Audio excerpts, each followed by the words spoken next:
The other pillow? Untouched. She pressed her cheek into her own, trying to warm it with her own body heat. It didn't work. The silence of the penthouse wasn't comforting. It wasn't peaceful. It was punishing. Royce hadn't come to bed. He never did. Hello, my wonderful family. This is Dr. Phillips. Before we dive in, I beg you to like this video, share, subscribe, and comment below. It helps. YouTube, recommend our story to others who need this message of healing and redemption. Have you ever loved someone who pushed you away, only to realize too late what they had? Comment, love needs courage. Out past midnight again. No phone call. No excuse. No presence. Only the slight aroma of aged scotch lingering from the decanter in the fireplace lounge. The glass, untouched. The man, unreachable. Callista pushed back the covers and stood, the marble floor cold against her bare feet. Her robe fluttered slightly as she moved toward the balcony. Outside, the city shimmered like a galaxy trapped below. Skyscrapers blinked like artificial stars. But none of that beauty reached her, because the man she'd married, the man who once burned her skin with just a glance, now acted as if she were made of glass. She gripped the railing tightly, her knuckles whitening. 3 weeks ago, the world had watched them kiss for the cameras, and then, nothing. Not one fingertip, not one whispered good night, not even a trace of hunger in his gaze when she slipped into dresses designed to seduce. She couldn't understand it, because she remembered the man who had once made her feel like fire. The man who stood behind her in that hotel lobby after their third date and whispered, "If I ever touch you again, I won't stop." That man was gone. And in his place, a statue, a machine, a husband by name, and nothing more. Royce sat in front of the fire, still in his dress shirt, top 2 buttons undone, eyes locked on the flames, but seeing something far deeper than embers. His phone buzzed once. Then again. He didn't look, didn't move, didn't speak. There was only one thought in his mind. Her backlit silhouette by the balcony. Her perfume, jasmine and vanilla. Her mouth when she almost cried last night after dinner. He noticed. Of course he noticed. But noticing and touching were not the same. He had built empires out of control. Rules, boundaries, logic. She represented none of those. She represented surrender, and he wasn't a man who surrendered. The first time Callista had ever seen Royce cry, he was drunk and silent. It was a year before the wedding. His ex had gutted him, stole millions, leaked private business documents, and nearly caused a scandal that would have sent the stock tumbling. And yet, when Callista found him that night, head bowed, shoulders tense, he didn't speak of betrayal. He spoke of fear. "I don't know how to need anyone anymore," he had said, glass dangling from his fingertips. "Every time I do, it ends in blood." That night, she had simply held him, and he let her. No words, just the quiet heartbeat of someone who wasn't asking for anything but presence. It was that night, more than any other, that made her believe he was still capable of love. But now, she wasn't sure. That morning, the staff tiptoed. Nannies in waiting, maids with feather dusters, chefs who only saw her pick at her food. They smiled politely, but even they knew. The CEO didn't come home, at least, not to her. Callista stood before the mirror, smoothing down the neckline of a gown that hugged her curves like it had been sewn to seduce him specifically.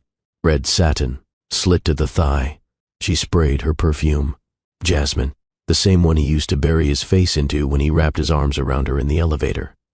She stared at herself, chest rising, shoulders back. She didn't feel powerful. She felt like a ghost in a gilded cage. The knock at the door made her flinch. It was quiet, hesitant. Her heart leapt, just a little. She opened it. Royce. In his hand? A black folder. "Your itinerary," he said, voice crisp. "You're expected at the Paris opening next week." She didn't take it. She looked him dead in the eyes. "That's why you came?" His eyes flickered downward, but only briefly. Callista stepped aside and let him in. "I need to get this to PR," he added, not meeting her gaze. She walked past him, brushing against his arm. He tensed, but said nothing. "Did you eat?" she asked, softer now. "No." "Would you like me to make something?" Pause. "No." Her stomach clenched. He was here, but not really. She stepped in front of him, blocking his exit. "I'm your wife. Royce. He didn't respond. "I am your wife." Still silence. Her fingers grazed his sleeve. "Just look at me." He did. And what she saw in those eyes broke her. He wanted her. She knew he did. His pupils dilated. His jaw tensed. His breathing changed. But then, he blinked it away. Just like that. Walls back up. Doors closed. Emotion gone. "Don't do this," he said quietly. "Do what?" "This." She stepped back. Her voice cracked. "You haven't touched me since the vows." "I know." "Why?" He didn't answer, so she gave him one last chance. She reached for his hand. He stepped back. The folder fell. He turned and left the room. The perfume lingered. He didn't. Later that night, Callista lay awake. Again, the spot next to her was cold. Again. But what Royce didn't know was that she wasn't just sleeping alone anymore. Not really. Because inside her, 2 heartbeats had already begun to flicker. Tiny, unnoticed, but growing every day. Long before the silence, there had been flame. Not candlelight, not warmth. Fire, the kind that ignited when glances lingered too long. The kind that made conversation unnecessary. The kind that made Royce Donovan, the untouchable billionaire, soften, his tone, lower his guard, and lose himself inside one woman's scent. Callista hadn't always been his wife. Before the marble floors, the chateau weddings, the $1,000,000 dress fittings, there had been stolen hours. Passion-drenched secrets whispered between elevators, behind closed office doors, in quiet suites with no security detail. That version of Royce? He couldn't keep his hands off her. One time, during a storm, she showed up at his penthouse drenched in rain. Her mascara had run. Her heels were muddy. Her blouse clung to her skin. She apologized. He didn't care. He kissed her the moment the door shut. No hesitation, no planning, just hunger. He pressed her against the door, then the kitchen counter, then the hallway mirror. Her laugh had echoed. "Are you going to at least let me change first?" He didn't. He worshipped her then, with lips and fingers and voice that trembled when he moaned her name. That Royce is the one she fell in love with, not the statue she now lived beside. He still thought about that night. Every time he passed the hallway mirror, a flicker of memory returned. Not always consciously, but enough to tighten his throat and lower his gaze. Royce wasn't immune. He wasn't indifferent. He was fractured, and it was easier to freeze than bleed again. In his study, Royce sat with his fists clenched beneath the desk. Another morning had passed. Another breakfast tray untouched. Callista had taken her tea on the patio again. Alone, he watched from the surveillance panel. She wore a soft cotton robe and kept one hand over her stomach the entire time. It unsettled him. He didn't know why. He told himself it was nothing, but it wasn't nothing, because he noticed the subtle shift in her posture, the way her face glowed even without makeup, and the way her eyes no longer searched for his approval. They used to. Now, they avoided him altogether.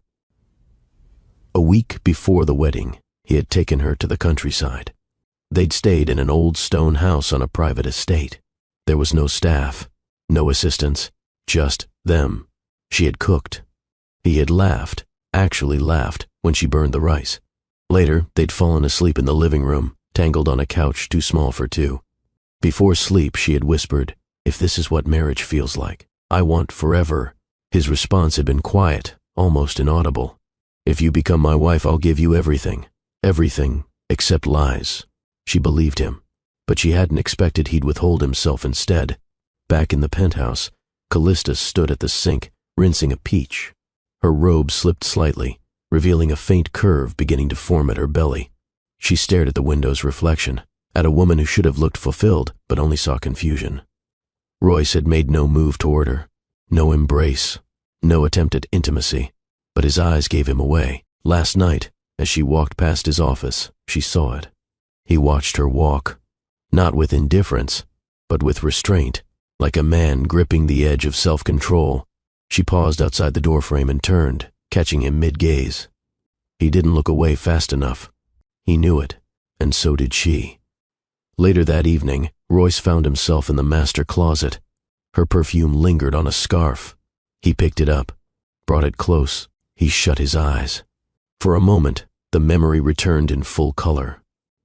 That night, his couch, her breathless laugh, her thighs tightening around him, her fingers in his hair. She had whispered, "If this is wrong, ruin me." And he almost did, except it wasn't wrong. It was the most honest moment they'd shared. Now, it haunted him, because that version of him didn't exist anymore. Or maybe it was still buried somewhere, under control, under fear, under layers of loss he didn't want to relive. Callista entered the room, startling him. The scarf dropped. She didn't speak. Neither did he. But her eyes? They saw everything. "You still remember," she said quietly. He swallowed. "What?" That night, he didn't answer. She moved closer. He didn't step back. Progress. Just an inch between them now. She placed a hand gently on his chest. Not demanding, not seductive, just present. He didn't move, didn't push her away, but didn't embrace her either. And after a moment, she stepped back. "I miss you," she whispered, then left. Roy stood there long after she'd gone, hands still hovering near where hers had rested on his chest. Everything inside him pulled in opposite directions. Touch her. Run. Stay. Disappear. He gripped the closet door frame until his knuckles burned. The fire was still there, but he was afraid of what would happen if it broke loose again. He had once been consumed by love. It nearly destroyed him. Now, he would rather burn in silence than risk needing someone who might walk away. What he didn't know was that someone else had already arrived, inside Callista's body. 2 heartbeats, waiting, growing, and soon demanding to be acknowledged. The penthouse had 47 windows. None of them opened. Not really. They were sealed for insulation, security, and the kind of privacy only billionaires demanded. But for Callista, it felt like she was suffocating. Each room sparkled, polished wood, hand-woven rugs, imported chandeliers. But what good was a golden cage if the one who put you inside it refused to hold your hand? She sat by the glass wall that overlooked half the city, forehead pressed against the cool surface. Below, people lived, moved, loved. Up here, she barely breathed. It had been 6 days since he last said her name, 9 since he came home before midnight, 14 since he acknowledged her presence with more than a nod. Callista had stopped counting after the first week, but her heart didn't. Each absence felt like an answer she didn't ask for, and worse, each silence felt intentional. She wasn't naive. She'd grown up understanding how men like Royce Donovan worked. Power first, trust later. But this wasn't power. This was avoidance, and in the echo chamber of luxury, it was deafening. The morning began like all the others. Royce was already gone when she opened her eyes. His side of the bed remained smooth, untouched. She pressed her palm there. Cold. The ache in her stomach wasn't from hunger. She sat up slowly and walked toward the bathroom, gripping the counter as nausea rolled over her. Again. She bent over the sink. This was the 3rd day in a row. Her body knew before her mind admitted it. Still, she stared at the drawer for several minutes before pulling it open. She took the test. The pink lines appeared fast. Too fast. 1, then another, 2. Her knees gave out, and she sat on the floor, test clutched in her trembling hand. A laugh escaped. Then a sob.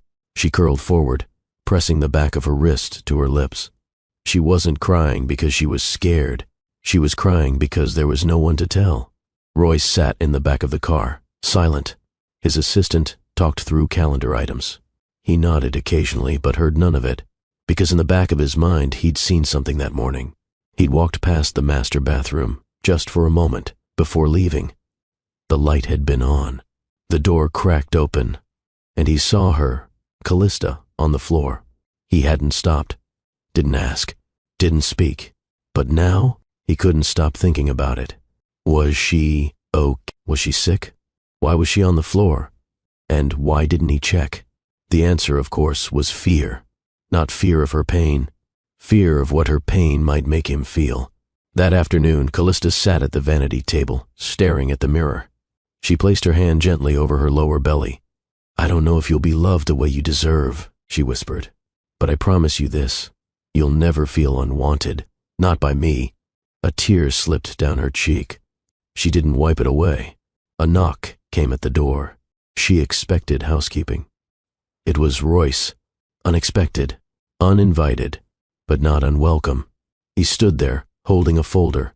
Again, always a folder. "I forgot to leave this earlier," he said, voice unreadable. She looked at him for a long time, then said, "You saw me this morning." He didn't reply. "I was on the floor," she continued. "Sick. Crying. You walked away." He looked down. "I thought maybe it was private." "It was," she said softly, "but it was also a moment for you to not be absent." Royce tightened his grip on the folder. She stepped aside. He walked in, but stayed near the door. "Are you all right?" he asked finally. "No." He nodded once, started to turn away, then paused. She waited. Silence. "Then do you want something from me?" She shook her head. "I wanted a husband." His throat moved. "I thought I was doing what was best," he offered, barely above a whisper. "For who?" She didn't wait for the answer. Instead, she reached into the nightstand, pulled out the pregnancy test, and placed it on the table. "Here's what's best," she said. Then she left the room. Royce stared at it. The pink lines mocked him. Too clear. He reached out, touched the plastic. His hand shook. He didn't know why. Or maybe he did, because for a moment, the walls he'd built didn't feel strong enough. Not anymore. In the guest suite, Callista sat by the window, hands around a mug of herbal tea. She whispered to her stomach, "I don't need him to be perfect, just present." Her voice cracked again. "I want you to grow in love, not absence." She looked up at the ceiling. "I just wish he knew what that meant." Royce stood outside the door listening, fingers clenched at his sides. And for the first time in years, he didn't feel powerful. He felt unprepared. For the child, for the love, for the woman who was still standing, even when he didn't. Royce Donovan knew how to protect assets. He knew how to predict market shifts before the trendsetters. He could turn a failing wellness resort in Tokyo into a profit engine within 90 days. But when it came to protecting his heart, he built walls so high no one, not even the woman who wore his ring, could climb them. And that was exactly how he wanted it. Until now. Now. He wasn't so sure. He hadn't slept the night Callista left the test on the table. The pink lines haunted him. The image played over and over in his head, her eyes not filled with anger, but with exhaustion. Like she was done asking. Like she was already leaving emotionally, even if her body remained. He poured himself a drink. Didn't sip. Didn't blink. Just stared at the fireplace as if it would explain everything. But it didn't. Because even fire couldn't warm what he'd iced over. 10 years ago, there was another woman. Her name was Livia. She was clever, charismatic, beautiful in the way glossy magazines liked, sharp and bold. Royce had let her in, all the way, introduced her to the board, gave her passwords, gave her power. And when he proposed, she smiled through the acceptance and stole $28 million, then vanished. No warning, no apology, just pain. The media had a field day. Trust fund playboy duped. CEO falls for thief in heels. It was humiliating. It was violent in its silence. And it taught him a lesson he never forgot. Intimacy was a liability. So when Callista entered his world years later, he told himself he'd never make the same mistake. But she was different. She didn't want his money. She didn't manipulate his staff. She didn't even ask for more than honesty. And still, he hesitated, because love wasn't logical. Now, he stood alone in the conference room after dismissing his executive team early. His phone screen showed a paused image of Callista holding her stomach, security footage from the hallway. She had no idea he saw it. Her palm resting over her belly, eyes closed, humming softly to herself. That was the moment it sank in. It wasn't just a pregnancy. It was life, and she was already loving it. Without him. In the penthouse, Callista stared at a blank canvas in her studio, brush in hand, but no movement. Art had once been her escape. Now it felt like a reminder, because even the white canvas looked fuller than her marriage. She tried to hum, to distract herself, but her chest tightened. The silence was worse than arguing. At least yelling meant someone cared enough to be angry. This felt like vanishing. Royce arrived home early for the first time in weeks. not because he had time, but because he was done pretending time was limitless. He found her curled on the sofa, asleep. A soft blanket covered her, her hand again on her stomach. He stood there, watching, wrestling. He didn't know how to be what she needed. He only knew how to avoid pain. But pain was already in the room, and it wasn't hers. It was his. He sat down carefully beside her, didn't touch, just watched. When she stirred, she blinked slowly, confused, then sat up quickly, adjusting her robe. "You're home early," she said. "I am." Long pause. "Did you need something?" "No," he said softly. "I think I need to give something." She tilted her head. "Like what?" He exhaled. "I need to explain why I've been distant." She didn't interrupt, didn't rush, just waited. He rubbed his palms together. "There was someone before you, years ago." She knew that, but not the details. "She took everything I gave her, money, trust, access, then disappeared overnight. I had to fire half the staff, had to rebuild public confidence. I stopped sleeping. I stopped believing people were real." Callista listened, silent, still. "I told myself I'd never need anyone again," he admitted. "And then you happened." Her voice was quiet. "So you punished me for being someone else?" His jaw clenched. "I didn't mean to, but you did." He nodded, and for the first time, looked ashamed. "Why did you marry me?" she asked, not harsh, just tired. "Because I couldn't imagine not waking up to your face." "Then why didn't you ever touch me?" He hesitated. "I thought, if I didn't let myself need you physically, maybe I wouldn't get hurt if you ever left." She looked at him, hurt layered beneath composure. "I never planned to leave until I started living alone in the same house as my husband."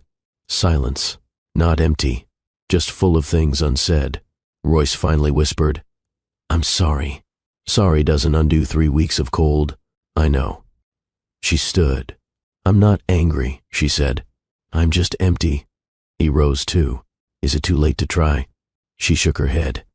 "It's not about trying anymore. It's about choosing. You either choose to show up or you choose to vanish." Royce watched her walk away. He didn't chase. Not yet. Because for the first time he realized love didn't respond to control. It responded to presence. And presence wasn't measured in grand gestures. It was measured in choosing to stay, even when afraid, even when unsure. And now, he had to decide if he was ready to make that choice. Desire was never the problem. It was everywhere, in every look he didn't mean to give, every breath he held when she walked by, every unspoken word that burned on his tongue at night while she slept feet away, untouched. Royce Donovan was not a man without longing. He was a man who buried it, deep, buried it so well, even Callista thought he no longer wanted her. But he did. So much so, it hurt to breathe when she stood too close. So much so, it hurt worse when she didn't. That evening, she wore red, not by accident, a fitted satin dress with a low back and a slit that danced with each step. Her perfume was stronger than usual. Jasmine. It hit him the moment she walked into the dining room. He nearly dropped the pen in his hand. She didn't speak, just crossed the room, poured herself water, and sat. Royce kept his eyes on the document in front of him, a report he'd read 3 times, still unread, because her presence made comprehension impossible. Her fork scraped softly against her plate. He flinched. The sound was delicate, but his nerves were raw. She chewed slowly, deliberately. Every now and then, she glanced up at him. He never looked back, but he felt every glance like a pulse against his skin. She was waiting, not for him to act, but for him to admit. After dinner, she stood and walked past him toward the stairs. He turned his head, just slightly, enough to see the curve of her waist, the flow of the dress, the exposed skin of her spine. He stared, longer than he should have, long enough for her to stop walking. "You don't have to pretend you don't want me," she said, not turning around. He froze. She continued, "I can feel your eyes every time I walk away." Still, he said nothing, because it was true, and he hated how much of it was true. Later, she stood at the vanity in their bedroom, brushing her hair in slow strokes. He entered, intending to grab a file, but she was there, and so he paused. Her reflection met his eyes in the mirror. She didn't flinch. Neither did he. The robe she wore slipped slightly as she moved, revealing her shoulder. Her neck. He wanted to touch it, to lean in, to bury his face where her skin warmed under her perfume. He took a step closer. She didn't stop rushing. Another step. Her breathing changed. His did too. She set the brush down. Turned. Now they faced each other. Inches, maybe less. She waited. He lifted his hand, but instead of touching her, he curled his fingers into a fist and lowered it. Callista's lips parted, but no sound came, because she understood. He wasn't ready, and she was tired of waiting. She stepped around him and left the room. Again, Royce sat on the edge of the bed that night, head in hands. Teeth clenched. He remembered. God, he remembered. The taste of her mouth that night before the wedding. How she moaned when he kissed her collarbone. How she whispered, "I trust you with my body. Just don't lie to my heart." He had made love to her on that office couch, as if it was the last time they'd ever touch.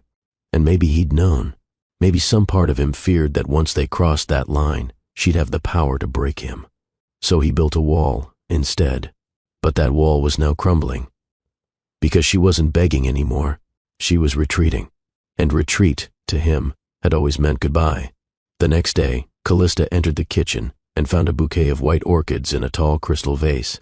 No note, just a single gold key dangling from a ribbon. It wasn't for the car, not a safe deposit box. It was a key to the master bedroom. She already had one. But this one? It was symbolic. An invitation, or maybe an apology. She looked over her shoulder. Royce stood near the entrance, watching her quietly. Their eyes locked. No words, just wait. "I don't need keys," she said, holding his gaze. "I need connection." He nodded slowly. "I'm trying, then try harder." And she walked out. Again, Royce remained in the kitchen long after, hand on the counter, mind racing.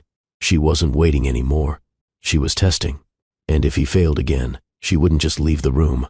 She'd leave him, and for the first time in his life, that thought terrified him more than any business deal ever had, because this wasn't about control anymore. It was about courage, and he was starting to realize he'd been a coward in a tailored suit for far too long. It started with a faint ache in her lower back. Then the light nausea returned, not overwhelming, just present enough to remind her something had shifted. Callista stood in the center of the bathroom, gripping the countertop with one hand and the pregnancy test with the other. She'd taken 2 already. Both the same result. Still, she took a third, not because she doubted the outcome, but because the truth was too big to accept in one sitting. 2 pink lines. Again, she let out a breath that wasn't quite relief and wasn't quite grief. It was both. A child. No, 2. She touched her belly. Flat, still, but not empty. Down the hall, Royce stood in his office. The door was open. She didn't know. He saw her earlier, coming out of the pharmacy bag tucked in her purse. He'd caught a glimpse of the blue and white packaging. He recognized it instantly. And for the first time in years, he felt completely unsteady. A storm inside him, no sound, only pressure. She hadn't told him yet, which meant she was still deciding whether he deserved to know. That, more than anything, broke him. Callista sat on the edge of the tub, staring at her phone. Her mother's number stared back. She hovered her thumb over the call button, then stopped, because even if her mother answered, what would she say? That her billionaire husband, who gave her the world on paper, hadn't touched her in weeks? That the only physical evidence of their union was growing inside her now, completely ignored? That she felt more like a tenant in a luxury suite than a wife in love? She locked the phone and set it down. This wasn't about outsiders. This was between them. Later that night, Royce came home earlier than usual. Callista didn't hear him at first. She was in the nursery. Well, the spare room that would soon become one. She stood near the window, looking down at the city below, hand subconsciously caressing her midsection. He watched from the doorway. His heart thudded hard against his ribs. The image was soft, domestic, pure. It was everything he never dared to imagine for himself. And now that it was here, he didn't know what to do with it. "I saw the tests," he said quietly. Callista turned slowly. She didn't flinch, didn't panic, just nodded. I figured, she said. How long? 7 weeks, maybe more. He swallowed hard. Twins? She hesitated, then nodded again. I heard both heartbeats last week. Royce stepped inside the room, but only slightly. Why didn't you tell me? Her voice didn't rise. Why would I? You haven't asked me anything personal in weeks. He looked down. She continued. You don't see me. You pass by me like I'm furniture. That's not true, he said, but his tone betrayed him. She shook her head. Don't lie to both of us. I'm not. You are. Her hand went back to her stomach. You saw the signs. You just didn't care enough to ask. Royce's voice cracked. I didn't know how. You didn't want to know. Callista. She stepped forward. You think detachment is strength, that by not needing me, you're protecting yourself. But you're not protecting anything. You're just proving you never planned to love me beyond convenience. He exhaled slowly. That's not fair. Neither is carrying twins for a man who won't even touch me. Her words hit him like a slap. He stepped back. She didn't. You can buy me diamonds. You can send flowers. You can even hand me another key I don't need. Pause. But if you can't give me presents, then I'll raise them alone. The words weren't bitter. They were final. He looked at her. Really looked. Eyes full. Posture poised. Strength and softness all in one. She didn't look like the woman he met at a gala 2 years ago. She looked like the woman who had become his entire future. Without his permission, Royce reached into his coat pocket and pulled out a folded slip of paper. He handed it to her. She unfolded it. A printed ultrasound image. Her brows furrowed. You were at my appointment? She asked. He nodded slowly. In the back. I didn't want to intrude. I saw the screen. I heard their hearts. Her breath hitched. Why didn't you come in? I was afraid you didn't want me there. She stared at the image. 2 tiny forms. So much possibility in something so small. I want you where you choose to be, she said softly, not where guilt drags you. Royce looked at her, eyes rimmed red. I'm trying. I know. She stepped closer. Then let this be the last secret between us. He nodded, but said nothing more, because the weight of her honesty silenced everything else inside him. That night, they slept in the same bed. For the first time in a while. Still no touching, but the space between them wasn't as cold. And this time, they both stared at the ceiling, silently acknowledging that something had changed. The room wasn't silent. It was loud with what wasn't being said. Callista sat across from him at breakfast, but neither touched their food. The air between them throbbed. Royce hadn't looked up from his phone once, not even when she dropped her fork, not even when she cleared her throat. Her hands folded in her lap. She took a deep breath, then stood. He barely glanced at her. That was it, the final spark. She stepped toward him, slow and deliberate. You haven't touched me in a month, she said. He blinked. Callista, now isn't. She didn't let him finish. You married me, then locked me out of the one place I needed to belong, your arms. Don't do this, he murmured. No. You don't get to silence me. Not anymore. Royce placed the phone face down. The world paused. Callista's voice trembled, but she didn't stop. You never once asked why I haven't touched a drop of wine. He froze. You never noticed I wake up sick every morning. Still frozen. You never looked at the way my body's changed. Now, his brows furrowed. Callista stepped closer. Do you know what it's like to feel invisible next to someone who used to crave your every breath? He lowered his gaze. She gently picked up his hand and placed it over her belly. Firm, intentional, her voice barely more than a whisper. I'm pregnant. Royce's hand trembled, but he didn't move it. Instead, his thumb twitched under her palm. Her body was warm, alive, and now holding not just life, but two. I didn't think you'd want children yet, he said slowly. You didn't ask. The words cracked in the air like glass under pressure. I thought you were focused on the foundation, he added, reaching for explanation. She stepped back. No, she said. You thought about yourself, about control, about not being vulnerable. He said nothing. You wanted to play it safe, she continued. You gave me a ring, a name, money, everything but your presence. He swallowed hard. I was trying to protect us. No, Royce, you were protecting your fear, not me. She reached into her robe pocket and pulled out a folded sheet, an ultrasound print. 2 small shapes, 2 flickering lights, 2 futures. She laid it gently on the table. Royce stared. He couldn't speak, didn't blink. He looked from the image to her. She was breathing fast. So was he. Then she said it. The thing he feared the most. I'm leaving. His entire body tensed. Don't, he said, voice low. I packed a bag. Please don't. You don't even sleep beside me. Callista, you don't hold me. You don't ask if I'm okay. You're physically present, but emotionally absent. I never stopped wanting you. Then prove it. The silence returned, but this time it had weight. She turned toward the stairs. Royce stood. Fast. Wait. She paused. I never stopped looking at you. I know. I watch you sleep. She turned, surprised. I see how you place your hand on your belly. I hear you humming when you walk past the nursery door. I smell your perfume and think about the way your body felt the night before we married. Her eyes shimmered. Then why? He stepped closer. I didn't know how to need you without losing myself. She stared at him. Then maybe losing yourself is exactly what you need. He stepped forward again, now inches apart. I don't want you to go, he said. Her voice cracked. Then start acting like someone who wants me here. If you've ever had to beg someone to see your worth, drop a comment. I deserve presence, not just promises. Like, share, and subscribe to Love and Twilights, where every broken silence leads to a turning point. Have you ever stayed quiet for too long in love? What finally made you speak? Royce didn't speak right away.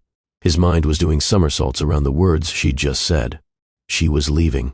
And this time, he could see it in her eyes. She wasn't bluffing. Not a threat. A decision. Where will you go? He finally asked. She looked at him like he'd missed the point. Anywhere I feel seen. He took a step forward. I see you. No, Royce, you watch me. That's not the same thing. His lips parted, but nothing came. You know what broke me? She continued. It wasn't your distance. It was your silence. He lowered his gaze. I would have rather fought with you than been ignored. I thought I was protecting you. No, you were protecting yourself from feeling anything real. Her hand rested over her stomach again. There are 2 lives inside me, and you've done nothing but pretend they don't exist. He looked at her belly. Now that he knew, it was undeniable.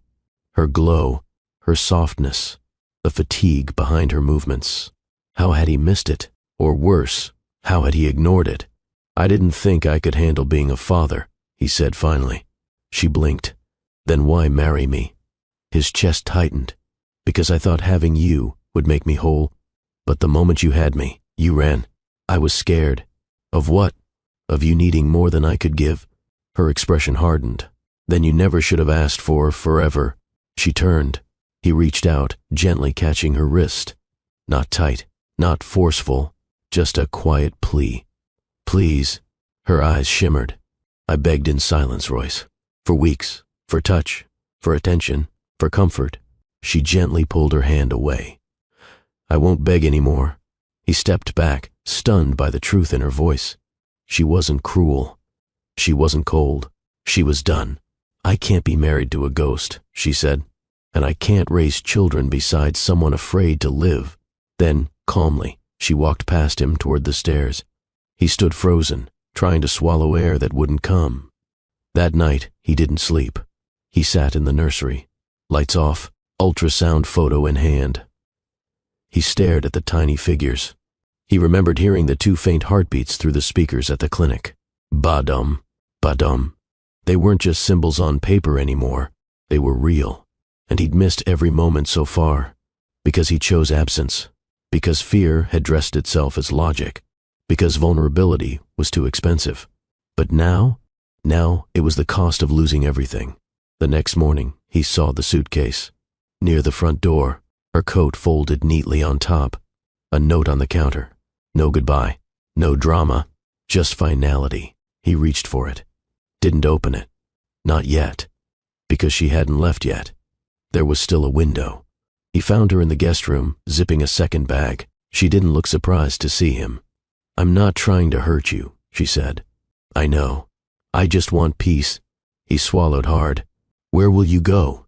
I booked a villa, outside the city. I need space. He nodded slowly. I'll come with you. She raised a brow. You think space means a +1? I think space without communication turns into distance. I asked for communication weeks ago. I know. He took a shaky breath. And I failed.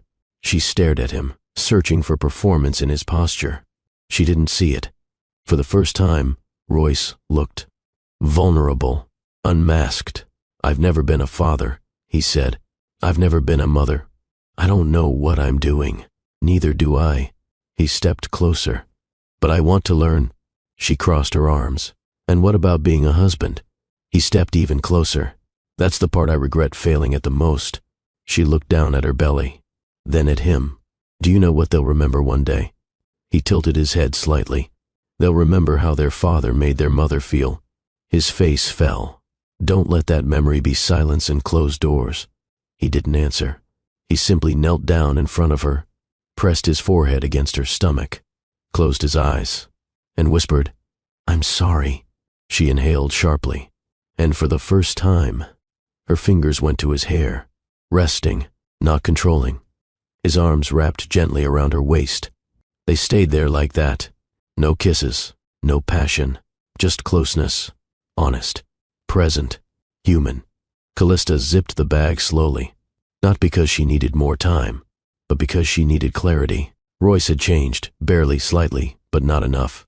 A moment of softness couldn't erase a month of emotional vacancy. And while forgiveness came easily to her, endurance had its limits. She folded the last of her nightgowns and placed them in the side pouch. Everything else could be replaced. Her dignity couldn't. Downstairs, Royce sat at the edge of the sofa, hands between his knees, elbows on his thighs, head bowed. He hadn't spoken since their last moment.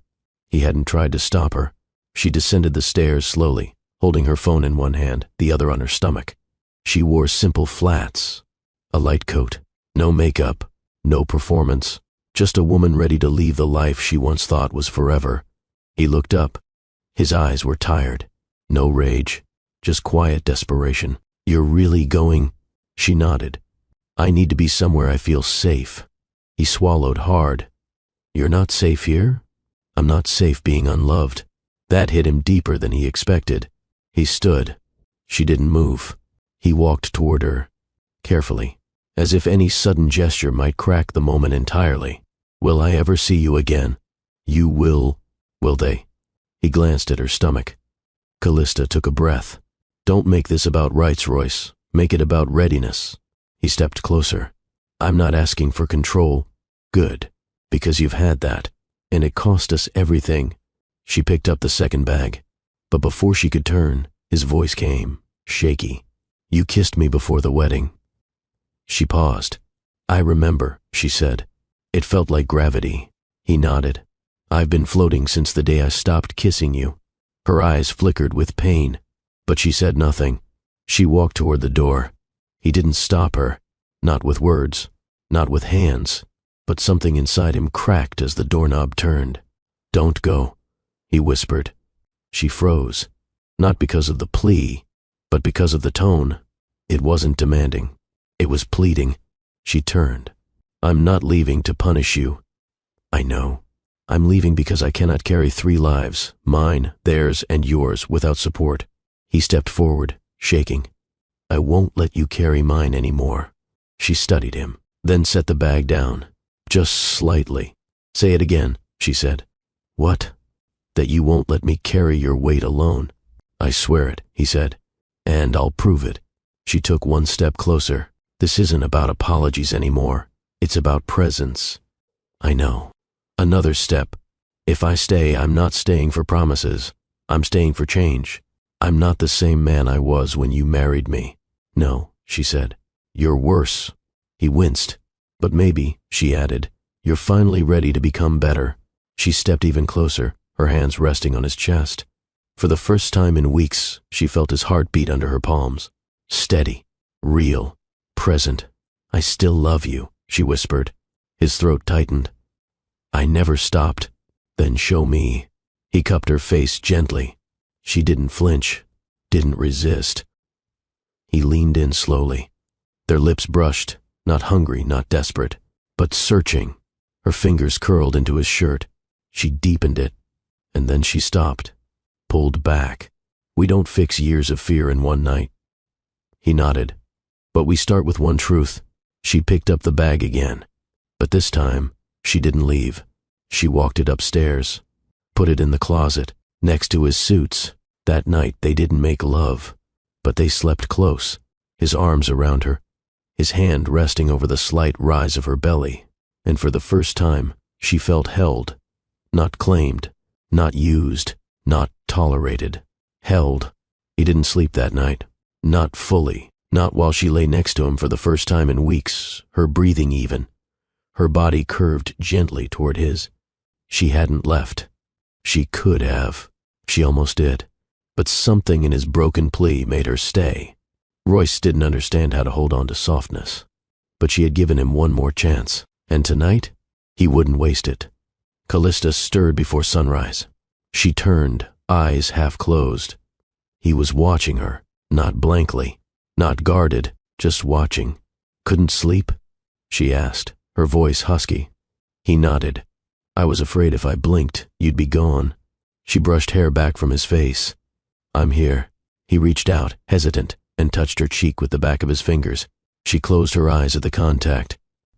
It had been too long, too silent, too cold, and now the warmth returned with that single graze. I want to learn how to need again, he whispered. Her gaze didn't leave his. Then start with this moment. He leaned in, but not with urgency, with reverence. Their lips met slowly, soft at first, measured. Then she kissed him back, open, wanting, honest. The tension dissolved. The distance evaporated. He kissed her mouth like a prayer, like every press of his lips could undo what his silence had done. His hands slid to her waist, then stilled. She guided them higher, to her ribs, to her heartbeat. I'm not fragile, she said softly. No. You're sacred, he replied, and then he kissed her again, deeper, this time with intention. Her robe slipped from her shoulder. He paused, waited for resistance. There was none, only a quiet breath that sounded a lot like forgiveness. She reached for the hem of his shirt, lifting it over his head. His skin was warm, his pulse erratic. He touched her belly. The curve was subtle, but he felt it. 2 lives, and still room for his own redemption. He kissed her collarbone, her throat, the top of her breast.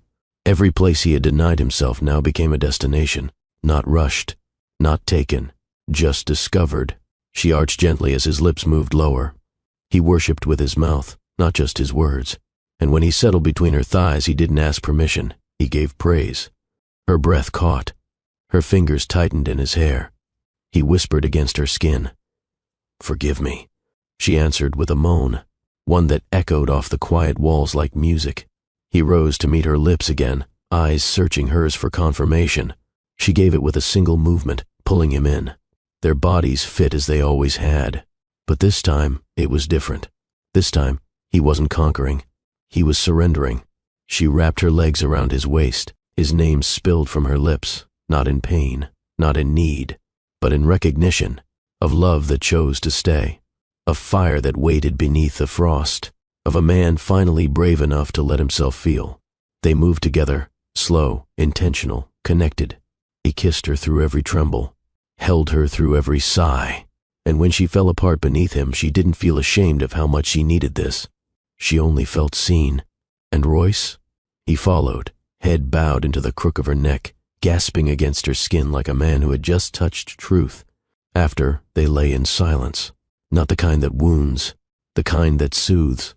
Her fingers traced lazy circles on his chest. His hand rested on her belly. No words were needed, because for the first time since the wedding, there was nothing to prove, no power to protect, just presence. As dawn broke, painting the room in soft light, Royce looked at her, really looked. You didn't have to forgive me, he said. I didn't do it for you, she replied. I did it for the life growing inside me. And me? She looked at him gently. I forgave you the moment you touched me like I mattered. He kissed her again. And this time, it wasn't longing or apology. It was peace. Morning came like a promise. Soft light spilled across the edge of the bed, tracing the lines of their bare shoulders, the curve of her spine tucked gently into the shape of his body. For the first time in weeks, there was no tension in her sleep, no restless tossing, no retreating to the edge of the mattress like she'd been banished. Royce lay beside her, awake, watching, breathing her in. One hand rested protectively on her belly, the other curved under her head. She hadn't let go of him all night. She stirred, just a little, then settled back against him, sighing through her nose. He kissed the back of her shoulder. Light, deliberate. She smiled. Not wide, not performative, just genuine, like a woman who had finally been held the way she deserved. "Are you okay?" he asked softly. She didn't open her eyes. "Better," he nodded against her skin. "I know that doesn't fix everything," he added. "No," she replied, "but it starts something." They stayed like that for minutes, or maybe hours, neither rushing the moment. Royce watched her breathe, listened to the rhythm, matched his own to hers. He didn't want to leave the bed, didn't want to miss the weight of her beside him, but reality waited. Eventually, she rolled to face him, eyes open now, sleepy but clearer than they had been in days. "I meant what I said," she whispered. "I know. If this is going to work, I need consistency, not just passion after panic." His hand tightened slightly over hers. "You'll have it. Words are easy, Royce. I'll back them up." She studied him. There was no arrogance in his voice, only resolve. He rose first, pulled on a robe, brought her tea before she asked. She sat upright, holding the warm cup between her palms. "Where are you going today?" she asked. "Nowhere." She blinked. "I told the board I'm unavailable for the next 2 weeks." Her brow lifted. "You? 2 weeks off?" "I have some catching up to do." He moved toward the closet and pulled open a drawer, one she hadn't noticed in months. Inside, folded between files and receipts, was a brochure. Italy, the Amalfi Villa, the one they never stayed in after their wedding night. He brought it to her. "Thought we could start again," he said. "Where we were supposed to." Callista took the paper, ran her fingers over the glossy surface, the place they never unpacked, never kissed in, never touched. She looked up. "Are you serious?" As a man who almost lost the best thing that ever happened to him, she lowered the paper. "It's not about the villa. I know. It's about being ready to show up. I'm ready." She paused. "I'll need you to prove that every day." His answer came without hesitation. "I want to." He walked over, knelt in front of her again. Same place as the night before, same posture, different energy. Now there was hope in the room. Now there was choice. She cupped his face gently. He kissed her palm. "I'm not perfect," he whispered. "I don't want perfect," she replied. "I want present. I want honest. I want real." She pulled him close, forehead to forehead. Their breathing synced again, just like it had before everything fell apart. But this time, it was more grounded, more sacred, because they had seen the edge of what absence could cost and chose presence anyway. Downstairs, the staff waited quietly. No one disturbed them. No one knocked, because everyone could feel something had shifted in the penthouse. Even the walls, once echoing with silence, now held something softer, something that sounded like beginning again. Later that afternoon, Callista stood on the balcony, hair tied loosely, skin bare to the sunlight. Royce stood behind her, arms wrapped around her waist, chin resting on her shoulder. Their hands linked over her belly. "I still don't know what I'm doing," he admitted. She smiled. "Neither do I. Then we figure it out together." She nodded. "And this time," he added, "I won't run." The boardroom didn't feel the same. Not after everything. Not after that morning when Royce stood in front of 12 executives and said the unthinkable. "I'll be stepping away for 2 weeks. Silence followed. Then murmurs. Then outright concern. A CEO, especially one like him, didn't just walk away mid-quarter. Not without death, scandal, or war. But he didn't flinch. "I'm taking paternity leave," he added. Even more silence. Some blinked in confusion. A few shifted in their leather chairs. Only 2 smiled. "Is this related to the media rumors?" one finally asked. Royce looked him dead in the eyes. "No, this is related to my marriage. Another exec leaned forward.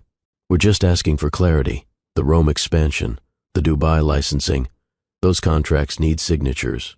Royce placed a signed folder on the table. All handled. And the Tokyo Review? Pushed. With my blessing. More tension followed. Then Royce straightened his spine. I've spent my entire life making decisions for profits. This time, I'm making one for my family. Back at the penthouse, Callista stood by the nursery window, brushing her hair. The room still smelled of new paint and empty expectations. The crib hadn't been assembled. The closet was bare. The rocking chair, unused. She ran a palm along the edge of the window pane, wondering if this room would one day hold laughter or just memories of what could have been. Then she heard the elevator, and his voice. Callista? She turned. He was early. Again. This time, not in a suit. Just soft cotton and quiet eyes. She tilted her head. You forget something? No. I left something. He walked in and handed her a tiny gift bag. Inside, 2 baby books. Handwritten notes in the margins. One said, Chapter 1, for when I learn how to hold them. The other, Chapter 2, for when I learn how to hold you better. She blinked back tears. You did this? He nodded. I want to learn how to be the man I promised to be. They spent the afternoon sitting on the nursery floor, legs crossed, flipping through the pages. They didn't talk about work, or PR, or whispers from the press, only about colors for the walls, names for the twins, what lullabies she liked, what baby food terrified her. It was the first time Royce ever imagined himself in that world, not as a provider, but as a participant. Across the city, news outlets speculated. CEO vanishes from power meetings. Royce Donovan pauses empire. Sources say family comes first. Some praised it. Some questioned it. But none understood the reason. Because the reason wasn't optics.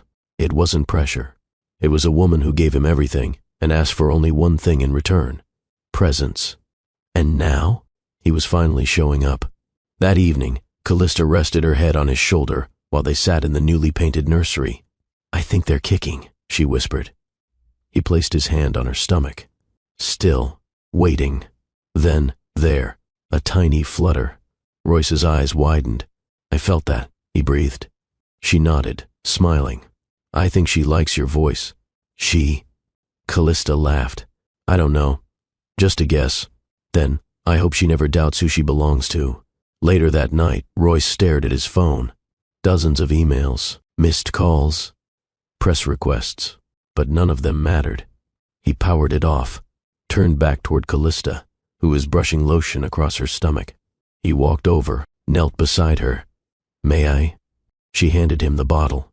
He poured some in his hands, warmed it, then began to massage the stretch slowly across her skin. His hands were careful, respectful, loving. She closed her eyes. Not in pain, not in exhaustion, but in peace. He looked up at her. Thank you for staying. Her voice was soft. Thank you for arriving. The villa in Amalfi had been waiting for them.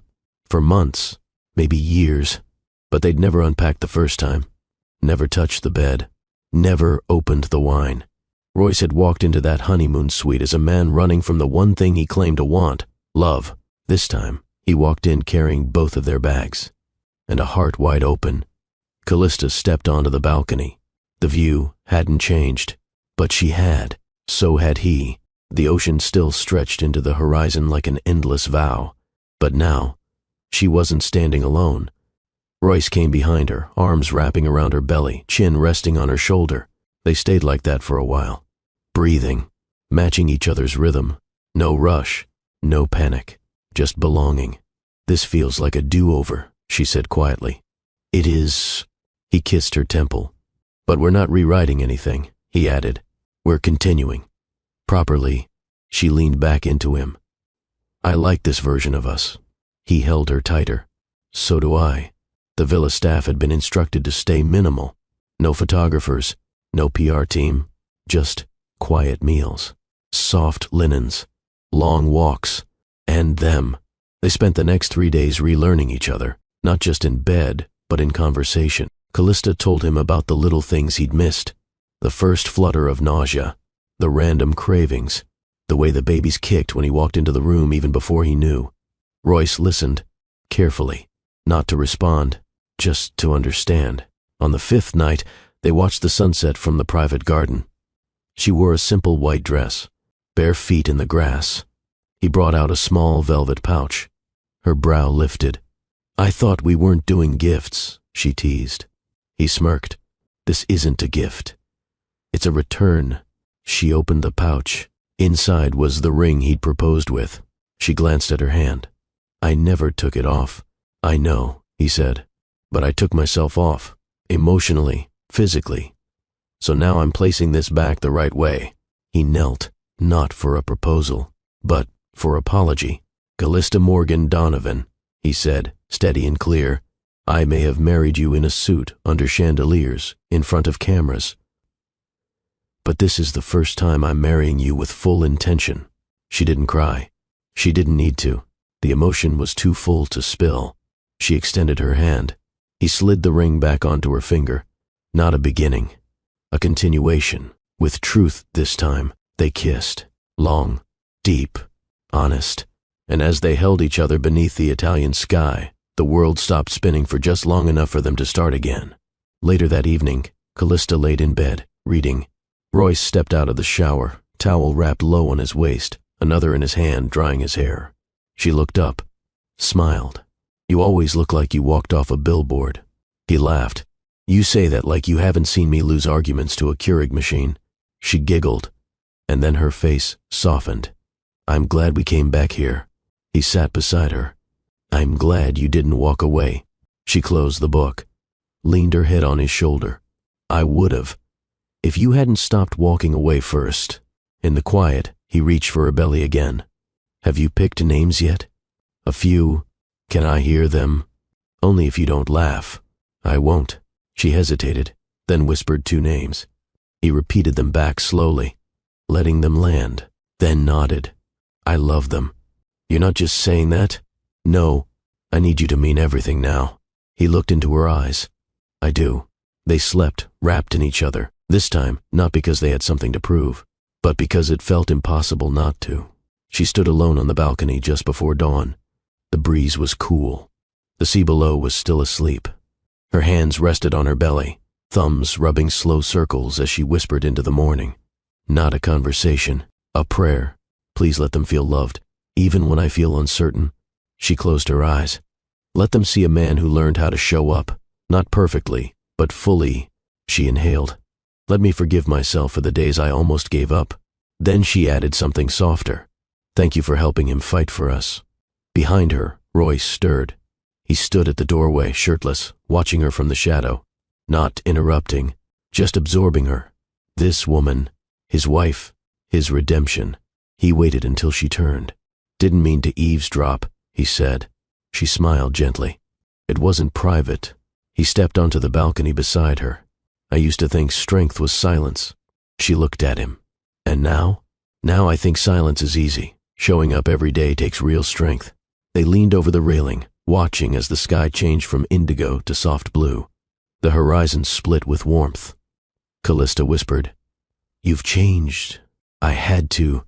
"No," she said, looking at him. "You chose to." And that difference mattered more than he realized. "I had this dream last night," he said suddenly. Her brow arched. "Good or bad?" "Strange." He chuckled. "I was in a delivery room, alone. You weren't there.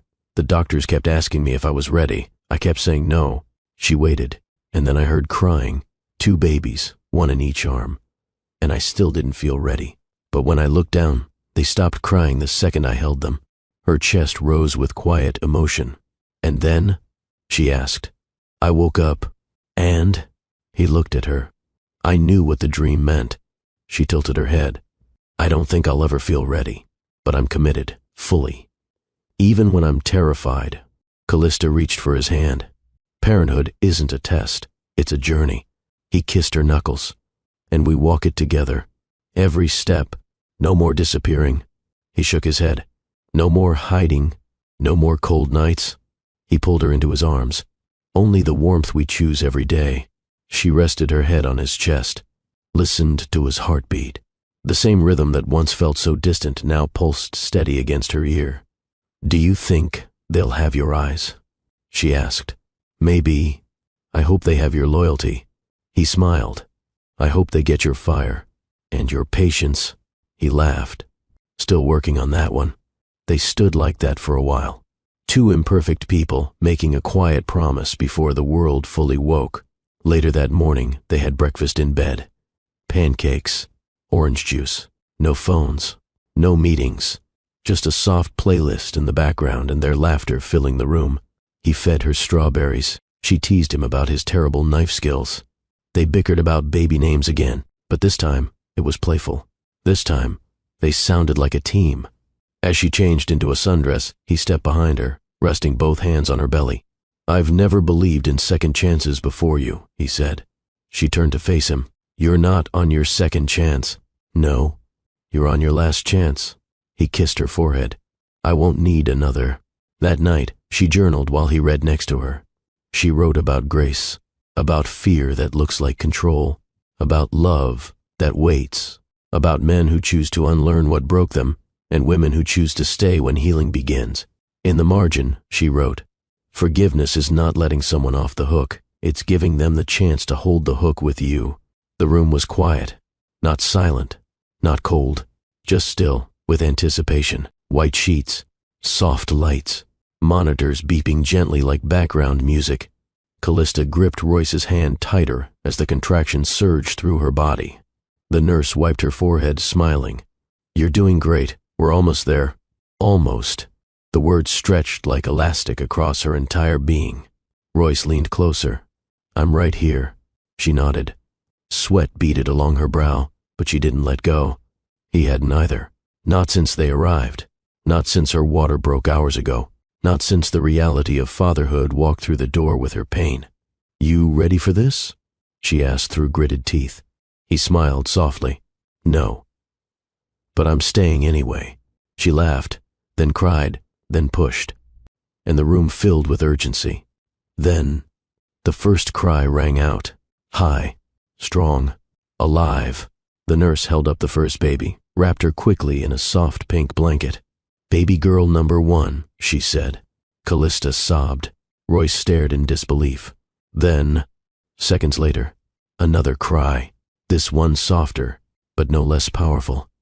"Baby girl number 2. The nurse handed them over, one at a time. Royce took the first. Callista held the second. And for a moment, the room froze in light and love. He looked down at the tiny face in his arms. Small fists, flushed cheeks, a little mouth that had just changed his entire life. She blinked up at him. No fear, just presence. He kissed her forehead and whispered, "You are not here by accident." Callista wiped her eyes. One hand on each daughter, Royce leaned over and kissed her. Not from passion, from reverence. "I didn't think I could ever feel this," he murmured. "What?" "Wholeness." She smiled through her tears. "You didn't have to be perfect. You just had to be present." A nurse snapped a quiet photo with their permission. The image would later sit framed in the nursery. Royce shirtless holding both girls, one cradled in each arm. Callista resting back in the bed, exhausted but glowing. No filters, no posing, just truth. A man reborn through responsibility, a woman rewarded for her grace, and 2 little girls wrapped in the proof that love doesn't need to be loud, just chosen. In the hours that followed, Royce didn't leave the room. Not once. He held one baby while Callista fed the other. He rocked one while the other slept. He kissed his wife's forehead every time she sighed. When night fell, he didn't call the office. He turned off his phone, turned off the world, and turned toward what mattered. As he stood at the window, holding both daughters against his chest, Callista whispered from the bed, "Do you still think control is the safest way to live?" He shook his head slowly. "Control never gave me this." She smiled. "I prayed for this moment," she said. He looked at her, eyes wet. "You're not alone anymore," she added. And for the first time in his adult life, he believed it. Not because she said it, because he could feel it.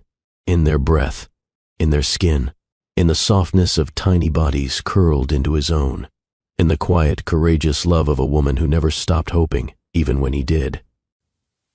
Later that week, They brought the twins home. The nursery was ready. Names were finalized. Every drawer filled with softness. Every wall now echoing with laughter instead of silence. Every touch deliberate. Every moment sacred. And though Royce Donovan still signed contracts, still managed deals, still negotiated with foreign banks, he now scheduled diaper time the way he once scheduled board meetings. He kissed his daughters each morning before emails, and held his wife each night like the world depended on it. Because for him, it did. Sometimes love doesn't show up wrapped in fireworks or grand gestures. Sometimes it shows up when someone chooses to stay, even after the damage, even after the silence, especially then. If you believe in the kind of love that stays after the storm, drop a comment below, presence over perfection. Always like, share, and subscribe to Love and Twilights, where we believe some stories are quiet but unforgettable.